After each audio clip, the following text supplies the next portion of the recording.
What's up, guys? This is the Gospel According to Mark with a C. He is I, and I am he. Just taking some time to tell you exactly what's on my mind, and I hope everyone's doing well out there. We're getting by, you know what I mean? Like I said before, we will get through this together. Yes, we will. And guys, listen, like the great thinker that I am, the other day I was pondering this, and I was thinking, we've been seeing all of these underwhelming superheroes, probably for quite a while now, you know what I mean? And, we were talking about the whole new Warriors thing and what's going on with this so-called reimagining, this poisoning of Batman lore, where we're talking about Bruce Wayne in high school with Jack Napier and Selena Kyle and all of this stuff. And it makes me wonder, like, really, why the heck is this happening? Okay, and I'm trying to clean up my act a little bit, guys. So I'm thinking to myself, why the fuck is this happening, right? And I'm like, I think I might be able to put my finger on this, right? This is just one, like, bear with me, roll with me with this, right? I'm thinking to myself, what it is, right, is I think today's visionaries, and I use that term loosely, the ones who are writing these stories and coming up with these concepts, I think they're not understanding, right, that there is a distinct difference between heroes and superheroes, okay? I think that's what it is. It's like there are heroes and there are superheroes, and I think they're kind of confused with the difference between the two, where they think that we want to buy stories and watch movies about heroes versus superheroes, or that heroes can be superheroes. Now, I know that superheroes can be heroes, but can heroes be superheroes without something super happening to that hero to give it that promotion to a superhero? You know what I mean? Like, for example, okay, when your toilet gets stopped up, all right? Your toilet is backed up with excrement, right? And you call over Roto-Rooter or your favorite plumber, right? And he comes over, ass crack, hanging out and stuff like that. And, you're in a bad way and stuff. And this guy comes in and he's got his plunger and it's like, da da da da, and he comes in and he gets the plunging, or he runs the snake down the pipes and stuff like that. And he clears out your toilet, right? All of the crap and turd, and it's all out of there, right? Now, it's free. It's free. It's been freed up for you now, to exercise your ability to, drain yourself, right? So now you could say this man is your hero. The plumber is your hero because he got all that stuff out of there. You know what I mean? He's a personal hero of yours, or when grandma falls and she can't get up, and life alert goes off and the local police come and they pick her up, that's heroism. That's a hero. He got the cat out of the tree. That's a hero. All right, now, would you pay to see a movie about one of our beloved police officers getting a cat out of a tree, or a plumber, getting the toilet, unclogged from all that shit, right? Would you pay to see that? I would say, I dare say the answer would be no. Okay? Because there are heroes amongst us every day. You know what I mean? Your mommy might be your hero, your daddy, your grandfather, your uncle, your brother. You know what I mean? These are all heroes, and that is admirable. And that's great, But when it comes to telling stories to astonish us and to thrill us and will live on for decades and generations and stuff like that, well, you're crossing into superhero territory, superhuman territory. Something fantastic has happened to this person, whether they're just a plain person or whether, I don't know, something else has happened to them that takes them over the top. It makes them a little bit more compelling, makes them a little bit more than human.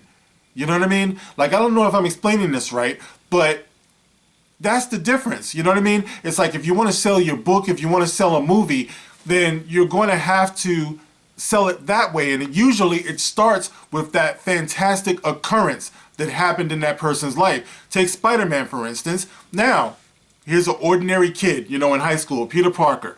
You know, he's being bullied, you know, he's a bookworm, he's an introvert and everything. And the story actually picks up from when something incredible happens to him, you know, and it goes from there. Like what happened to Peter Parker before that, we're not really concerned with that. You know what I mean?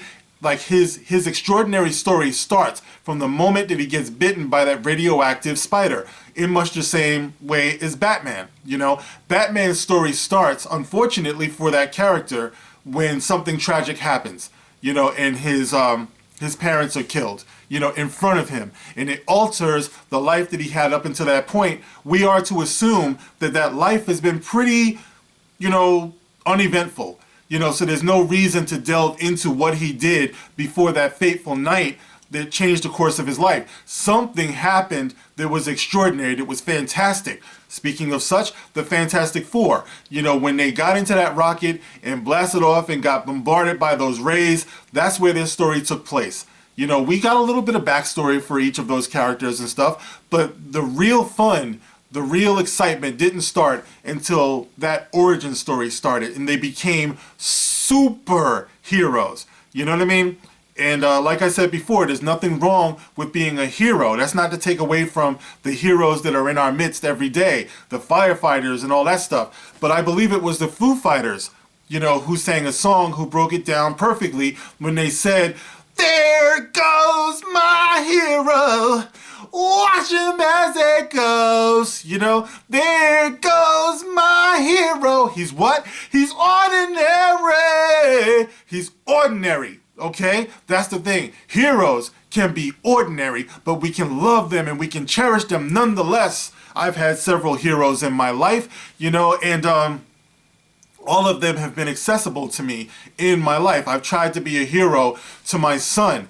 As long as I can, I would like to be that. But of course, we know he grows up and, you know, he looks to other things or other people who might be a little bit out of my realm. You know, you never know. But, or maybe I will continue to be a hero of his. I like to be.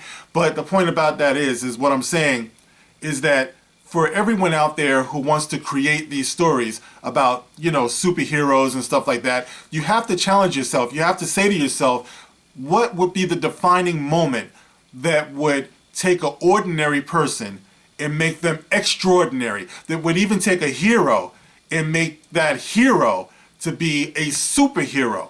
You know, I mentioned Batman before.